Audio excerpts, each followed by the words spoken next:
नमस्कार,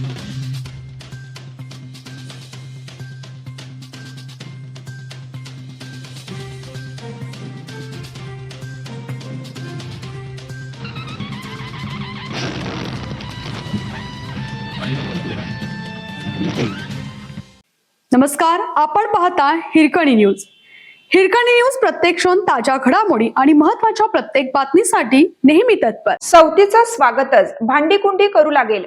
जयंत पाटलांच्या भाजप प्रवेशाबाबत आमदार सदाभाऊ खोत यांचा खोचक टोला.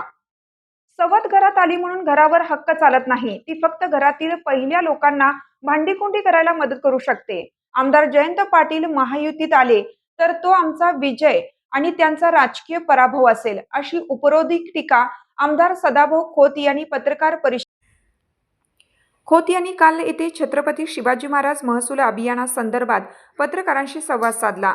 राष्ट्रवादीचे जिल्हाध्यक्ष निशिकांत पाटील, शिवसेना शिंदे जिल्हाप्रमुख आनंदराव पवार, जिल्हा बँकेचे संचालक राहुल महाडिक, ॲडव्होकेट चिमण डांगे, विश्वनाथ डांगे आदी उपस्थित होते. जयंत पाटील यांच्या भाजप प्रवेशाबद्दल राष्ट्रवादी एनडीए सोबत येत असल्याच्या चर्चेबाबत खोत म्हणाले, जयंत पाटील यांचा एनडीएमध्ये प्रवेश झाला तर स्वागतच आहे. तो आमचा राजकीय विजय असेल.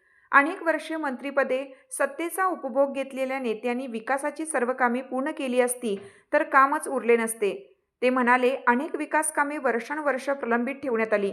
मुख्यमंत्री देवेंद्र फडणवीस यांच्या नेतृत्वाखाली महायुती सरकार ही सर्व कामे पूर्ण करण्यासाठी कटिबद्ध आहे. आमदार खोत म्हणाले, शासनाच्या विविध योजनांची माहिती नागरिकांपर्यंत पोहोचवणं आणि प्रलंबित महसुली कामांचा जागेवर निपटारा करण्यासाठी छत्रपती शिव महाराज महसूल अभियान राबवण्यात येत आहे. वाळवा तालुक्यातील हे अभियान 22 जुलै रोजी ईश्वरपूर येथील सर्जेराव यादव मल्टीपर्पज हॉल येथे होणार आहे. ते पूर्णपणे शासनाचा उपक्रम आहे. त्यामुळे कोणताही राजकीय भेदभाव न करता सर्व नागरिकांनी लाभ घ्यावा. यावेळी नगरसेवक अमित ओसवाल, अजित पाटील, राजवर्धन पाटील, माजी उपनगराध्यक्ष जयंत पाटील, घनश्याम जाधव आदींसह पदाधिकारी उपस्थित होते.